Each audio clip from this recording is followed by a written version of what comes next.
5 steps to manifesting anything you want in this life. Make sure you go through all 5 steps because each one is essential to reach its potential. So for us at this phase, we're trying to put a strategy and a plan to all of this, so that we can really begin to understand all aspects of the opportunity, including certain little things that we may not fully understand. If there's trade cost for if you want to go to retail, if there's co-packer fees where the margins aren't nearly what we thought it could be in the first place. There's all these different things that are revealed when you develop through these 7 core capabilities. Then the final thing we do is the core leadership engine inside the machine core elements. It is now who are the people that have the skill sets and these 7 core capabilities that can run this business. And for us, it is, man, we want do or die co-founder CEOs that have general knowledge in the 7 core capabilities, because that means they have the ability to hire the right people in each one of these particular divisions. And sometimes, you have, a really great financial, an operating mind CEO that just doesn't understand brand and media very well. Sometimes, you have an amazing product and brand person that doesn't understand marketing and sales, right? It's really assessing the CEO and understanding where their skill set is, and then ultimately, how do we put together a plan to fill out an organizational chart to make sure that all these 7 core capabilities are covered, and then how do we make sure that there's also advisors that come along and support the business that have a deep experience and knowledge in this particular industry. But that is what we do in the diligence phase. And keep in mind, we're doing all this before we've ever written any type of paper, any type of agreement, because we want to learn, right? And we don't mind if we spend all this time and energy and create this entire sort of beta version of the company and not do it, because we learn so much every single time that we do it. And at the end of the diligence phase, we have what we call the opportunity package. And inside this is, complete financial model, complete sort of beta version of the brand and the marketing strategy and the product line strategy and some just general shaping of the own media and what it's going to take to operationalize it. And all of this kicks back down into what we call the unified theory, which is essentially a model, a financial model that has, all aspects of the business accounted for. This is this is everything that we would do if we decide to do this business. This is the exact cost structure. This is how much capital is going to be needed to get it developed initially, get it to market, and then grow it. And then what this company would trade for, who we think would buy it, and how big do we want to make this company before we sell it, and then how much money would we make when we sell it. That is how much detail and much understanding of what we want before we ever decide to cut a check and do a deal together. And then we sit down with our future partner and say, hey, here's what we think. We think, we would have to raise, we would have to spend $250,000 to develop this.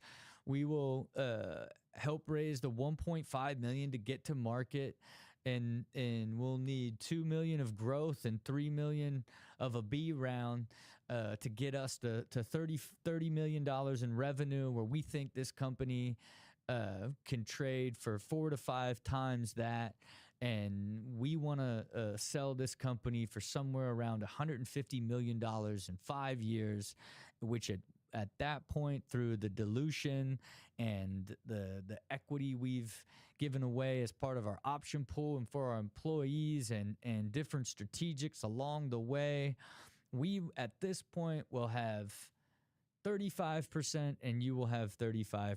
And this is how much money we would expect to make within 5 years. Do you want to do it? Right? That's the level of depth. So, and we call it the before you start win mentality, but it really is getting such a deep and clear alignment at this crucial phase before you actually ever become partners. Because what happens a lot of times in this phase is it just becomes clear that, hey, it's a great idea. This is in this person, has an amazing vision, but they're just hard to work with. They're not fun to work with. They're always pushing back and not collaborative. Like, and for us, again, on that build together, bound forever. Like, we're bound for life. So it's not like we are in some sort of position where like the idea is just so good we're going to compromise that. At the end of the day, when we decide to pull that trigger, that is you being a part of our family forever, and we celebrate it. So at the end of that diligence phase, we decide to become partners. That's it. Like, this is now where it becomes real, because now we put up all the capital to develop almost every business that we do for the most part. And that's it. We're partners. And that's the first thing that we do in that process is we turn you into an action figure. What better way to celebrate than turn you into a do or die limited series action figure? And because now you are part of this community of do or diers, you are one of our family members for life, and we want to celebrate that moment.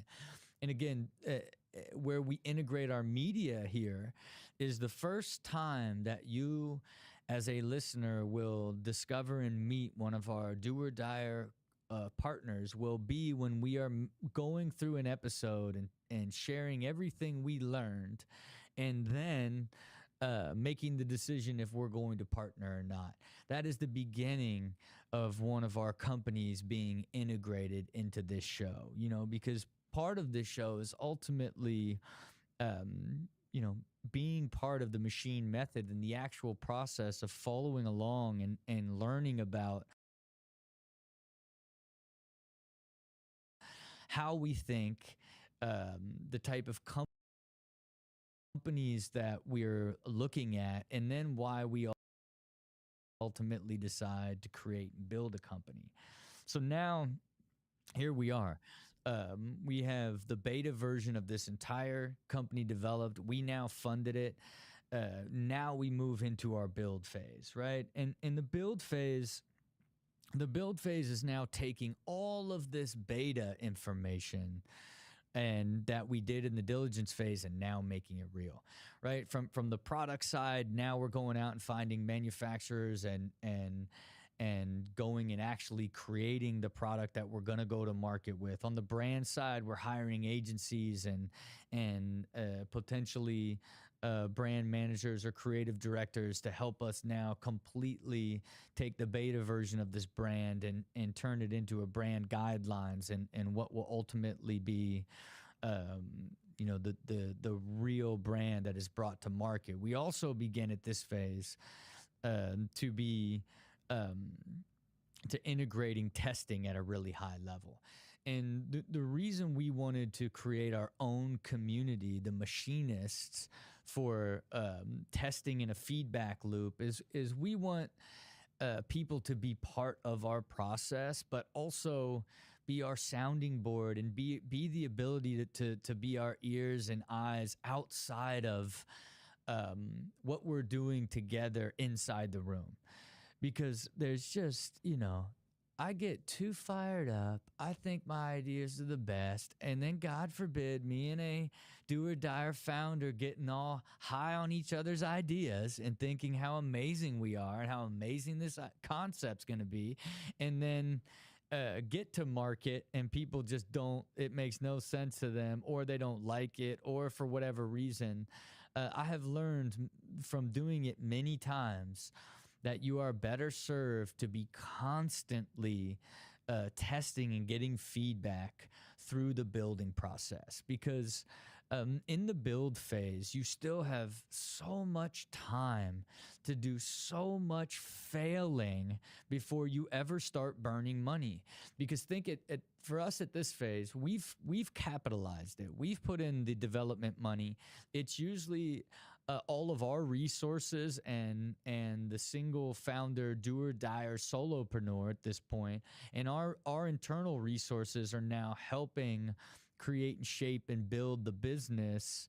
And we don't want to just start burning money until we have a clear path to revenue. But what this sort of extensive development process and constant testing and getting feedback, what it really does is allow you to basically do all of this learning and failing and redoing and getting things right before you ever get to market, right? And another essential part of our process of just trying to help create that accelerated path to product market fit is how much the actual process does so many of the things that help lead to that product market fit before you ever even launch the product in the first place.